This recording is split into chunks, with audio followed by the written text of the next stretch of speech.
नमस्कार, मैं सुबोध मंडल आज आप लोगों के सामने संस्कृत काव्य लक्षण के इस चौथे भाग में आचार्य भामह कृत काव्य लक्षण का विश्लेषण करने के लिए उपस्थित हुआ हूँ। आचार्य भामह 6ठी शताब्दी ईस्वी में विद्यमान थे और उनका काव्यशास्त्र से संबंधित ग्रंथ काव्यालंकार कहा जाता है। काव्यालंकार के प्रथम अध्याय के 16वें श्लोक में उनका जो है यह प्रसिद्ध काव्य लक्षण है।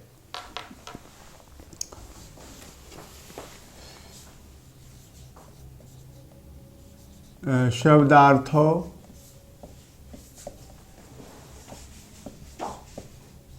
सहित काव्यम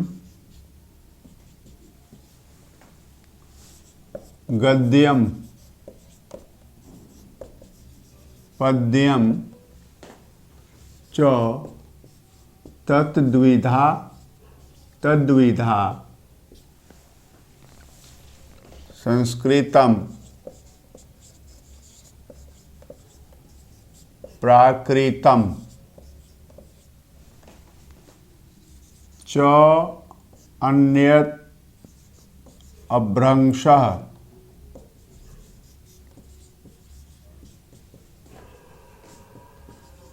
इति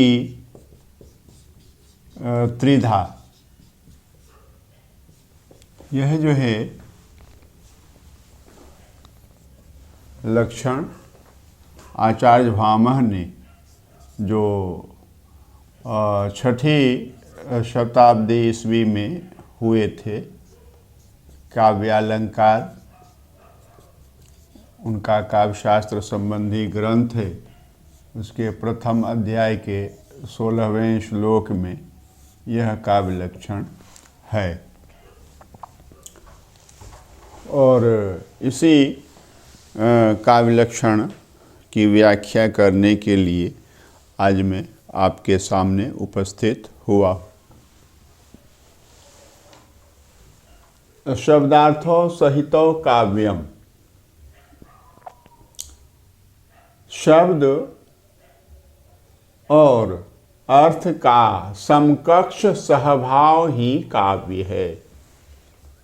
शब्दार्थों सहितो काव्यम, शब्द और अर्थ का समकक्ष सहभाव ही काव्य है। और यह जो है गद्य तथा पद्य दो प्रकार का हुआ करता है। यह काव्य जो है गद्य और पद्य, गद्य काव्य और पद्य काव्य दो प्रकार का हुआ करता है।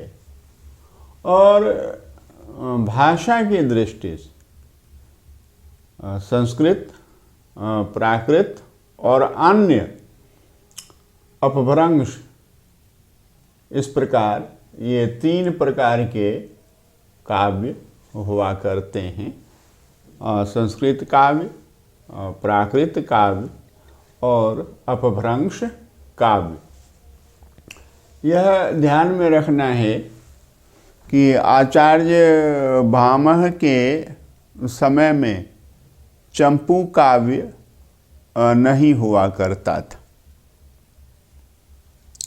यद्यपि कि भामह के पूर्व से ही वैदिक वाङ्मय से ही गद्य और पद्य दोनों का प्रयोग उपलब्ध होता है, मिलता है और अनेक शास्त्रों में गद्य और पद्य का प्रयोग हुआ है एक ही काव्य में। परंतु चंपू काव्य वह जो है 10वीं शताब्दी में ही प्रकट हुआ है, प्रकाश में आया है। यद्यपि चंपू काव्य की व्याख्या आचार्य दंडी ने की है। चंपू काव्य का लक्षण आचार्य दंडी ने किया है। और एक बात यह भी समझ लेने की है, डॉक्टर पी.वी. काणे के अनुसार दंडी भामह के पूर्ववर्ती हुए हैं और भामह दंडी के परवर्ती हुए। यह ध्यान में रखना है। दंडी भामह से पहले हुए हैं और भामह दंडी से बाद हुए हैं, बाद को जाकर हुए। और दंडी ने चंपू काव्य का लक्षण बताया है, लेकिन वह लक्षण जो है उनके निरीक्षण पर आधारित नहीं है और अवलोकन पर आधारित नहीं है। वह लक्षण जो है सुना सुनाया है, काचित शब्द का प्रयोग करते हैं और यह कहते हैं कि गद्य में पद्य की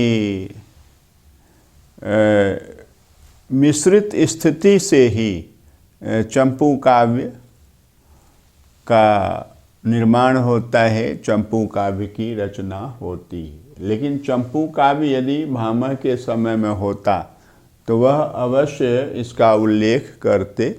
और जैसा कि मैंने बताया, चंपू काव्य 10वीं शताब्दी ईस्वी में प्रकाश में आया है। तो यह हमने देखा है। इसमें जो व्याख्या करने के लिए शब्द हैं, मुख्य रूप से दो हैं, शब्दार्थों और सहितों। तो पहले शब्दार्थों की व्याख्या कर लें। तो शब्दार्थों की व्याख्या, शब्दार्थों की व्याख्या क्या है?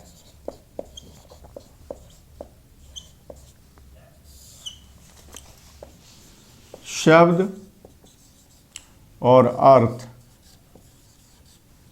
दोनों एक साथ, एकत्र, अलग अलग नहीं। और शब्द भी कैसा? सौंदर्य का विधायक और अर्थ भी कैसा? सौंदर्य का विधायक। काव्य में विशिष्ट भाषा का प्रयोग होता है। सामान्य भाषा का प्रयोग काव्य में नहीं हुआ करता है, यह हमें ध्यान में रखने की ज़रूरत है। तो शब्द भी विशिष्ट होते हैं और अर्थ भी विशिष्ट होते हैं। ये विशिष्ट शब्द और विशिष्ट अर्थ ही काव्य में प्रयुक्त होते हैं और उनकी विशिष्टता जो है, शब्दों और अर्थों की विशिष्टता जो है, वह सौंदर्य पर आधारित हुआ करती है। और सौंदर्य का विधायक जो है वह काव्य जो है शब्द काव्य है और अर्थ सौंदर्य पर आधारित या अर्थ सौंदर्य का विधायक जो है काव्य जो है वह अर्थ काव्य। यह ध्यान में रखना है। शब्द सौंदर्य पर आधारित काव्य शब्द काव्य और अर्थ सौंदर्य पर आधारित काव्य अर्थ काव्य। और मैंने बताया है पहले के वर्ग में, संस्कृत काव्य लक्षण के तीसरे वर्ग में, कि आचार्य भामह ने दोनों का कुशल संयोजन किया है और व्यावहारिक रूप दिया है काव्य लक्षण को। अव्यावहारिक रूप से काव्य लक्षण को निरसित किया है, निकाला है। और यह है शब्द सौंदर्य पर आधारित काव्य, शब्द काव्य, और अर्थ सौंदर्य पर आधारित काव्य, अर्थ काव्य, और दोनों का कुशलतापूर्वक संयोजन है। और व्यवहारिक संयोजन भी आचार्य भामह ने किया है। यानी इसमें शब्दालंकार की ध्वनि है और इसमें अर्थालंकार की ध्वनि है, यह समझना है। शब्द मतलब कोरा शब्द नहीं, सीधा साधा शब्द नहीं, शब्दालंकार, और अर्थ मतलब सीधा साधा अर्थ नहीं, अर्थालंकार, सुंदर शब्द और सुंदर अर्थ, या सौंदर्य का आधायक शब्द और सौंदर्य का आधायक अर्थ, दोनों का प्रयोग होता है। तो शब्दार्थों की यही विशेषता है। अब जो दूसरा शब्द बचता है वह सहितौ। सहितौ ये शब्दार्थों का विशेषण बनकर आया हुआ है यह शब्द, और इसका अर्थ होता है कि सहित मतलब सहितता, सहित मतलब सहितता, सहितता, सहभाव, साहचर्य, साहचर्य या सहचरता, और इसी को सहितता को साहित्य भी कहा जाता है। तो इतने सारे अर्थ इसके प्राप्त होते हैं। सहित मतलब सहितता, सहभाव, साहचर्य, सहचरता या साहित्य, शब्द और अर्थ की सहितता, पहला जो है ये अर्थ। सहितता का पहला है कि शब्द और अर्थ की सहितता होनी चाहिए, और समकक्ष सहितता होनी चाहिए। शब्द और अर्थ की सहचरता, साहित्य, साहचर्य, सहभाव होना चाहिए, शब्द और अर्थ की सहितता होनी चाहिए।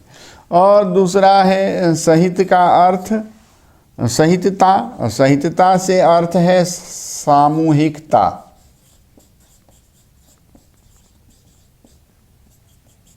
या सामाजिकता, यह ध्यान में रखना है, सामूहिकता या सामाजिकता। काव्य में सामूहिक भाव की अभिव्यक्ति होती है, होनी चाहिए, सामाजिक भाव की अभिव्यक्ति होती है और होनी चाहिए। काव्य में व्यक्तिगत भाव की अभिव्यक्ति नहीं होती है, न होनी चाहिए। काव्य में व्यक्ति की अभिव्यक्ति, व्यक्ति के भावों, विचारों या कार्यों की अभिव्यक्ति नहीं होती है। तो इसीलिए काव्य वैयक्तिक नहीं होता है। काव्य जो है वह सामूहिक होता है, सामाजिक होता है, समूह के सदस्यों के लिए होता है, सामाजिकों के लिए हुआ करता है काव्य। और तीसरी बात है सहित। हित से इसका संबंध है, कल्याण से संबंध इसका है, कल्याण से या हित से संबंध। तो ये इतनी सारी बातें हैं। और ये सहितता जो है, सामूहिकता जो है, सामाजिकता है, शब्द और अर्थ की भी सहितता है, सामूहिकता या सामाजिकता भी है, ये बताया। और कल्याण भावना भी है, हित कामना भी है, कल्याण कामना भी है, हित भावना भी है, मंगल कामना है, मंगल भावना है, कल्याणकारिता होनी चाहिए, मंगलकारिता होनी चाहिए। काव्य में सामूहिकता होनी चाहिए और कल्याण भावना होनी चाहिए काव्य में। और यह कल्याण भावना व्यक्ति विशेष के लिए नहीं होनी चाहिए, व्यक्तिगत नहीं होनी चाहिए, समाजगत कल्याण भावना होनी चाहिए। इसमें सामाजिक कल्याण की भावना होनी चाहिए, लोक कल्याण की भावना होनी चाहिए, लोक मंगल की भावना से परिपूरित होना चाहिए काव्य को। आचार्य रामचंद्र शुक्ल को लोक मंगल शब्द अत्यंत प्रिय रहा है, यह हम सभी जानते हैं। तो शब्दार्थों सहितो काव्यम, शब्द और अर्थ का समकक्ष सहभाव ही काव्य है। और यह गद्य काव्य और पद्य काव्य के रूप में दो प्रकार का हुआ करता है, संस्कृत काव्य, प्राकृत काव्य और अन्य। इसी प्रकार से अपभ्रंश काव्य के रूप में तीन प्रकार का हुआ करता है। तो यह जो है शब्दार्थों में सुंदर शब्द और सुंदर अर्थ का प्रयोग काव्य में होता है, और सहितो शब्द और अर्थ की सहितता होती है काव्य में। सहितो सहित, साथ, सामूहिकता, सामाजिकता होती है काव्य में, और सहित कल्याण की कामना से काव्य परिपूरित होता है। कीर्ति भनिति भूति भली सोई, सुर सरिसम सब कहाँ हित होई। गोस्वामी तुलसीदास कहते हैं कि काव्य को सुरसरी के समान सबके लिए हितकारी होना चाहिए। तो काव्य सामाजिकता से संबद्ध हुआ करता है। तो जो काव्य समाज को खंड दृष्टि से देखता है वह काव्य नहीं हुआ करता है। जो काव्य समाज को अखंड दृष्टि से देखता है वही काव्य काव्य हुआ करता है। इसे आज हमने आचार्य भामह कृत काव्य लक्षण को विश्लेषण के आधार पर, व्याख्या के आधार पर समझने का प्रयास किया है। आप भी इसे समझने का प्रयास करेंगे और काव्य लक्षण को समझने में इससे आपको बहुत ही सहूलियत होगी, सुविधा होगी। बहुत बहुत धन्यवाद।